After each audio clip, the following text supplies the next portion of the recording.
మన జీవితంలో మనం ఎదుర్కొనే కష్టాలు, ఎదుర్కొనే సమస్యలు, ఎదుర్కొనేటటువంటి వ్యాధి బాధలు మనల్ని ఏం చేయాలో తెలుసా? దేవునికి దగ్గరగా తీసుకెళ్ళాలి.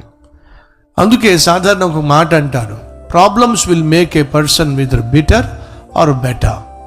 సమస్యలు ఒక వ్యక్తిని ఒక మంచి క్రైస్తవుడుగానన్నా మార్చేస్తాయి, లేదా క్రైస్తవ్యానికి వ్యతిరేకంగానన్నా అతను తయారు చేస్తాయి. అది అతని వ్యక్తిత్వం మీద ఆధారపడి ఉంది. సమస్యలు నీ జీవితంలో రెట్టింపు అవుతున్నప్పుడు, పెరిగిపోతున్నప్పుడు ఏం దేవుడు మా ఇద్దరు దేవుడు అని చెప్పి ఒక విసుగు రావచ్చు నీలో, లేదా సమస్యలు ఏమైనా ఎన్నున్నా ఒక్క మాట సెలవిస్తే చాలు, నా దేవుడు వీటన్నిటికీ సమాధానం దొరుకుతుంది అనే విశ్వాసంతో ముందుకు సాగచ్చు. నువ్వు ఏ వైపు ఉన్నావు ఈరోజు?